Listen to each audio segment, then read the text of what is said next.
नमस्कार बच्चों, आइए बच्चों आज हम इस वीडियो के माध्यम से लर्निंग आउटकम आधारित लर्निंग एप सामग्री ब्रिज कोर्स इसके अंतर्गत हम देखेंगे सामाजिक विज्ञान कक्षा 8।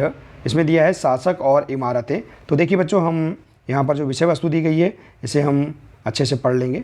तो आइए बच्चों देखते हैं। यदि आपने अभी तक इस चैनल को सब्सक्राइब नहीं किया है तो आप इस चैनल को सब्सक्राइब कर लें, बेल आइकन को प्रेस कर लें ताकि इसी प्रकार के सभी महत्वपूर्ण वीडियो आप तक पहुँचते रहेंगे। तो आइए देखते हैं विषय वस्तु का संक्षिप्त परिचय। देखिए बच्चों, ये जो परिचय दिया है इसे हम पढ़ लेते हैं। 8वीं से 18वीं शताब्दी के बीच राजाओं तथा उनके अधिकारियों ने दो तरह की इमारतों का निर्माण किया। पहली तरह की इमारतों में सुरक्षित, संरक्षित और आराम के लिए भव्य जगह जिसमें किले, महल और मकबरे शामिल हैं। दूसरी श्रेणी में मंदिर, मस्जिद, हौज, कुएं, सराय और बाजार जैसी जनता के उपयोग की इमारतें थीं। 7वीं से 10वीं शताब्दी के मध्य वास्तुकार भवनों में और अधिक कमरे, दरवाजे और खिड़कियां बनाने लगे। छत, दरवाजे और खिड़कियां अभी भी दो सीधे खड़े खंभों के आकार आर पार एक अनुप्रस्थ सहतीर रखकर बनाए जाते थे। वास्तुकला की यह शैली अनुप्रस्थ टोडा निर्माण कहलाती थी। 8वीं से 13वीं शताब्दी के बीच मंदिरों, मस्जिदों, मकबरों तथा सीढ़ीदार कुओं से लेकर भवनों के निर्माण में इस शैली का प्रयोग हुआ। तो इस प्रकार से देखिए, आप इसे पढ़ लेंगे। इसी के आगे दिया है 12वीं शताब्दी में भवन निर्माण शैली में दो परिवर्तन दिखाई देने लगे थे।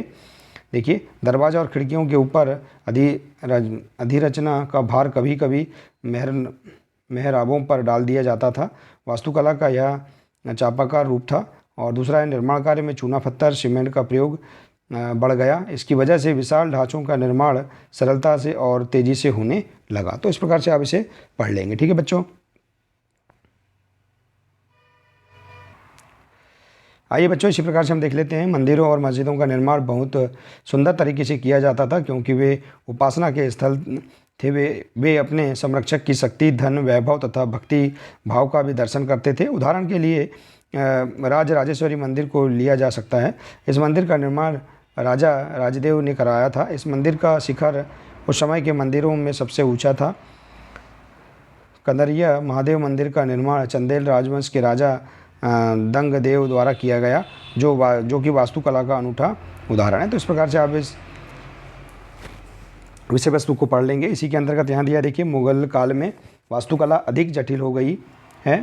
बाबर, हुमायूं, अकबर और विशेष रूप से शाहजहाँ साहित्य कला और वास्तुकला में व्यक्तिगत रुचि लेते थे।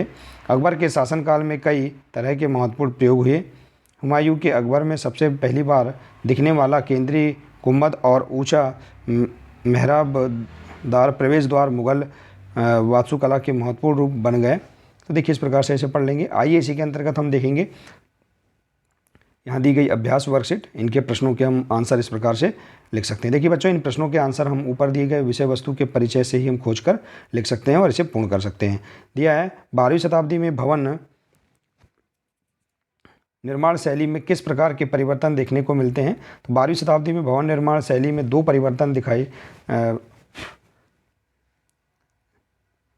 देने लगे थे। पहला, दरवाजे और खिड़कियों के ऊपर अधिरचना का भार कभी कभी मेहराबों पर डाल दिया जाता था। यह चपाकार का रूप था। इसी प्रकार से दूसरा है, निर्माण कार्य में चूना पत्थर, सीमेंट का प्रयोग बढ़ गया। इसकी वजह से विशाल ढांचों का निर्माण सरलता और तेजी से होने लगा था। तो इस प्रकार से आप यहाँ पर इसके आंसर को इस प्रकार से लिख सकते हैं। ठीक है बच्चों, इसी प्रकार से अगला प्रश्न है, वास्तुकला की अनुप्रस्थ टोडा निर्माण शैली की विशेषता लिखिए। तो अनुप्रस्थ टोडा निर्माण शैली में हार की छत, देखिए, शैली में घर की छत, दरवाजे और खिड़कियां दो सीधे खड़े खंभों के आर पार एक अनुप्रस्थ सहतीर रखकर बनाए जाते थे। तो इस प्रकार से आप इस प्रश्न का आंसर लिख सकते हैं। देखिए बच्चों, इसी प्रकार से हम देखते हैं, यहाँ अगला प्रश्न है, ताजमहल और लाल किले के निर्माण में किस प्रकार की सामग्री का प्रयोग किया जाता था। तो देखिए इसका आंसर, ताजमहल का निर्माण श्वेत संगमरमर से तथा लाल किले का निर्माण लाल बलुआ पत्थर से किया गया।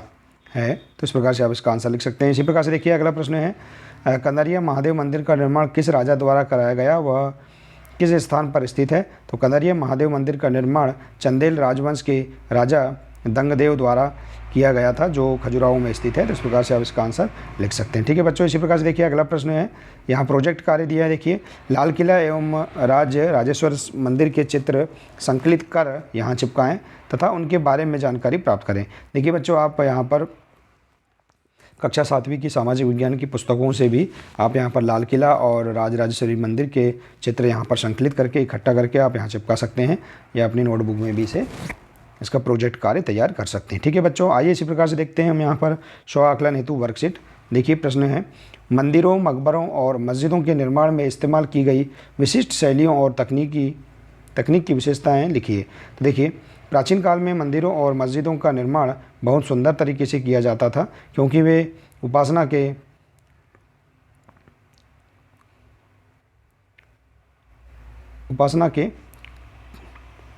खल थे। इन इमारतों में सुरक्षित, संरक्षित और आराम के लिए भव्य जगह होती थी। तो इस प्रकार से आप यहाँ पर इस प्रश्न का आंसर लिख सकते हैं। इसी प्रकार से देखिए अगला प्रश्न है बच्चों, प्राचीन भवन निर्माण एवं आधुनिक भवन निर्माण शैली में क्या भिन्नता दिखाई देती है, पता कर लिखिए। देखिए, प्राचीन भवन निर्माण एवं आधुनिक भवन निर्माण शैली में अनेक भिन्नता देखने को मिलती हैं। प्राचीन काल में भवन निर्माण हेतु अनेक प्रकार के पत्थरों और छोटे छोटे औजारों का प्रयोग किया जाता था, जबकि आधुनिक भवन निर्माण शैली की पूरी तरह परिवर्तित हो गई है।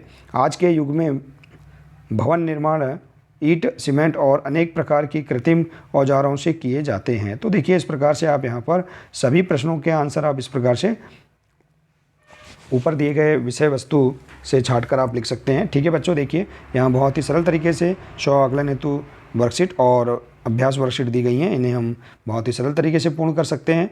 तो बच्चों, आशा है कि आपको ये सभी वर्कशीट समझ में आ गई होंगी।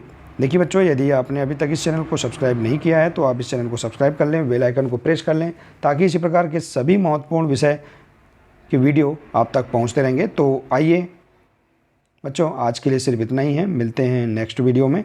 नमस्कार।